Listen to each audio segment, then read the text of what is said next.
Olá, nono ano, tudo bem com vocês?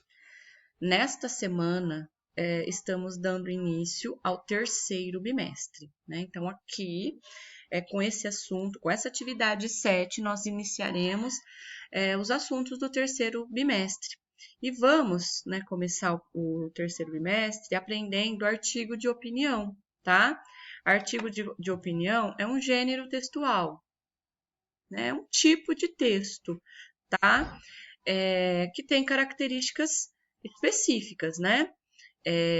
Não conta história, né? Artigo de opinião, como o próprio nome está dizendo, é um texto que onde vai aparecer uma opinião, a opinião do autor do texto, tá? Esse texto é muito importante, vocês não poderiam deixar de aprender, porque é o artigo de opinião que vocês precisarão escrever quando vocês prestarem o Enem, né? A prova de redação do Enem é importantíssima, né? A prova de redação ajuda muito, ajuda não, ela é praticamente, né? É, classificatória, né? Se o aluno não vai bem na prova de redação, dificilmente ele consegue, né, só com as outras matérias, passar, ter uma nota, uma pontuação boa no Enem, tá bom? Então, é importantíssimo, né, para quem pretende continuar estudando, né, pretende conseguir uma vaga em alguma faculdade, né, daqui 3, 4 anos, né, vocês precisarão passar por esse texto, né? Então, ele tem algumas características que eu vou passar para vocês agora, tá? O que é o artigo de opinião? O artigo de opinião é um gênero textual, como eu já disse para vocês, e ele pertence ao tipo argumentativo, né? E aí vocês vão lembrar que nas atividades anteriores, né, já venho passando para vocês há um tempinho atividades que tratam de argumentação. Eu dei vários outros textos, outros tipos de texto, para que vocês identificassem os argumentos. O que são os argumentos? São falas, são discursos, né? São coisas que a gente escreve no texto ou que a gente fala quando a gente está conversando com alguém para convencer o outro daquilo que eu estou pensando, para convencer o outro a fazer aquilo que eu estou falando, né? Para convencer o outro a fazer aquilo que eu estou pedindo, né? Então, a argumentação a gente usa o tempo todo. Se a gente parar para prestar atenção, a cada momento da nossa vida, a gente está tentando convencer alguém, né, de alguma coisa, das nossas ideias, do que eu acho. Né? Então, eu tenho uma opinião sobre alguma coisa, então eu vou falar o porquê. Né? Os argumentos são os porquês. Né? Eu gosto de chocolate. Essa é a minha opinião, né? E aí eu vou usar os argumentos, né? Eu vou dizer os porquê. Por que eu gosto de chocolate? Então aí eu vou falando coisas de modo que a pessoa que está me ouvindo, ela está entendendo, ela está acreditando naquilo que eu estou falando e até mudando, né, de opinião a partir do que eu estou dizendo, né? Então já faz um tempinho que a gente vem aprendendo argumentação, né? A encontrar nos textos os argumentos, a encontrar nos textos, né? Aquilo que convence o outro, né? Lembra do lobo e o cordeiro? O lobo ficava ali tentando arrumar um argumento para condenar o cordeiro, para achar um argumento para justificar o fato dele querer, né, comer o cordeiro, né? E aí o lobo não conseguia, né, um argumento bom. E aí que vem, né, a parte importante também do artigo de opinião. Para convencer o outro, eu tenho que falar um argumento coerente, um argumento bom, né? E normalmente no artigo de opinião, pessoal, ele apresenta o ponto de vista que é a opinião, mas é a opinião do autor sobre algum assunto importante da sociedade. Então, os temas dos artigos de opinião, eles são temas importantes, não vai falar de qualquer assunto, de um assunto simples, de um assunto banal, né, que não vai ser importante, né? Então, vai falar de coisas importantes, vai falar de saúde, vai falar de educação, vai falar sobre meio ambiente, vai falar sobre comportamentos, coisas importantes que acontecem na sociedade, tá bom? Aqui tem um resumo da estrutura do artigo de opinião, tá bom? Então, aqui eu coloquei, né? Peguei aqui, encontrei esse resumo bem divididinho aqui, né? Então, aqui, ó, o artigo de opinião, ele é dividido em introdução, desenvolvimento e a conclusão, tá? Vou explicar direitinho para vocês. Normalmente, o artigo de opinião, ele circula em jornais, revistas, sites da internet, tá? E trata, como eu já disse para vocês, de temas polêmicos. Temas que são muito... que uns concordam, outros não concordam. Por isso que é polêmico, que dá discussão, tá? Porque se todo mundo for favorável a determinado assunto, não existe polêmica, não tem o que discutir, né? Então, no artigo de opinião, são apresentados, né, esses temas polêmicos e para justificar, aparecem fatos, dados estatísticos, discursos de autoridade, para fundamentar a tese apresentada. Ou seja, eu não posso inventar um argumento. Eu não posso tirar alguma coisa da minha cabeça para justificar a minha opinião sobre alguma coisa. Não pode sair da minha cabeça, eu não posso inventar. É o contrário, né, da narrativa. A narrativa são histórias. Nas histórias eu posso inventar o que eu quiser, mas aqui no artigo de opinião, não. Eu tenho que usar fatos, né, verdadeiros, dados estatísticos, coisas que foram pesquisadas, discursos de autoridade. O que é isso aqui?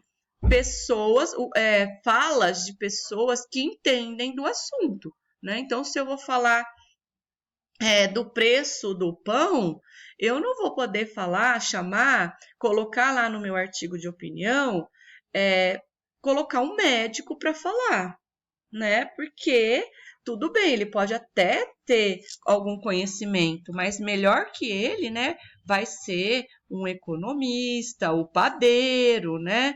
Então, eu tenho que prestar atenção nesses detalhes. Discursos de autoridade são pessoas que entendem do assunto, que sabem do assunto, que estudaram o assunto e estão dando ali, apresentando as informações necessárias, tá bom?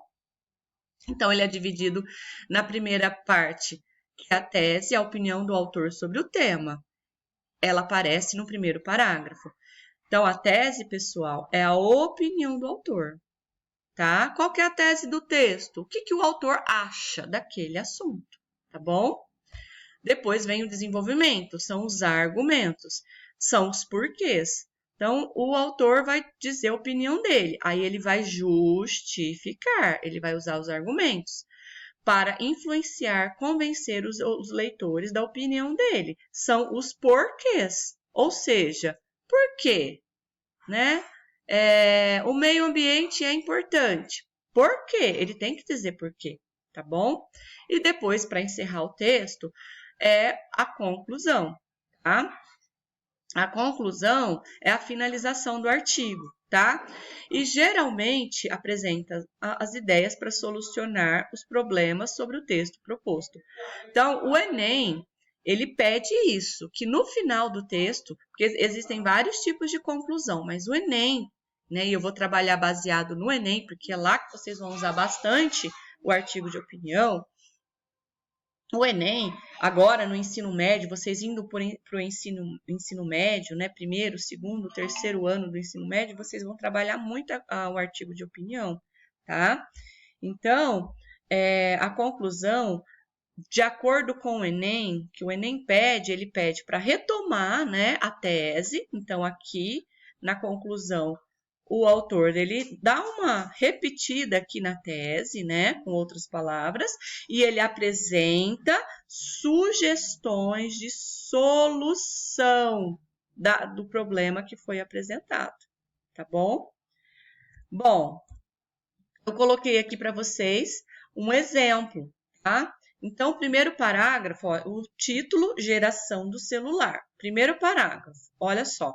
O uso do celular é considerado atualmente o maior entretenimento dos brasileiros. Tem ocupado quase a metade das horas vagas da população. E especialistas confirmam que as pessoas estão viciadas.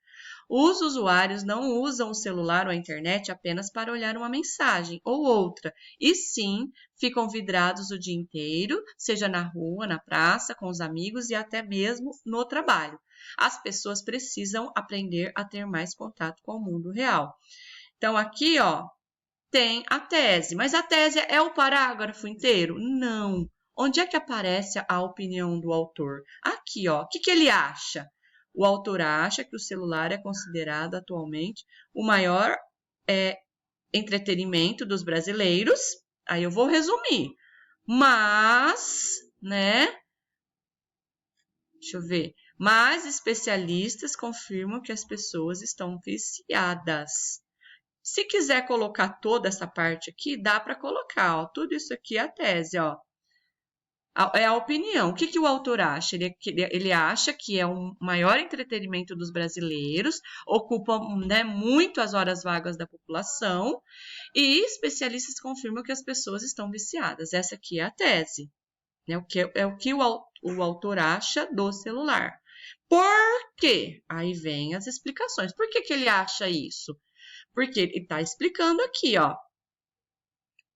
Porque as crianças estão passando o seu tempo livre em frente do computador ou no celular, em jogos que poderiam ser utilizados na leitura de bons livros, conversa com os amigos, né? E os adultos, né, chegam até conferir, né, as últimas atualizações dos aplicativos de relacionamentos e até idosos estão aderindo à nova tecnologia. Ou seja, a cultura da população está mudando e se preocupa. Então, ele está explicando por que as pessoas estão ficando viciadas. Mais um argumento. Normalmente, geralmente, pessoal, são 3 argumentos, tá? 3 porquês. Qual que é o outro porquê? Acredito que as redes sociais foram criadas para que nós tivéssemos mais contato com as pessoas, mas está acontecendo o contrário. Por que então... Tem que retomar aqui, ó. Por que as pessoas estão ficando viciadas? Porque está acontecendo o contrário, né? O que veio para aproximar está afastando as pessoas. As redes sociais estão fazendo as pessoas antissociais umas com as outras. Tudo bem? Então, aqui, ó, praticamente explica, tá bom? E para finalizar o texto, né, tem a conclusão, né? O que precisa ter obrigatoriamente na conclusão? Uma sugestão de solução. Qual que é a solução para esse problema do vício das pessoas no celular? Incentivar as crianças, adolescentes e até adultos a se conectarem do mundo virtual para se conectarem ao mundo real. Que mais? Deixar o celular desligado quando estiver com a família, curtir um passeio sem tantas selfies e dar preferência ao bate-papo olho no olho, né? Que fortalecerão o relacionamento e o amor. Então, aqui o autor apresentou uma solução para o problema do vício do celular. Então, basicamente, é isso, o artigo de opinião, tá bom? Quem tiver alguma dúvida, pode me procurar no particular, tá bom? Boa semana a todos!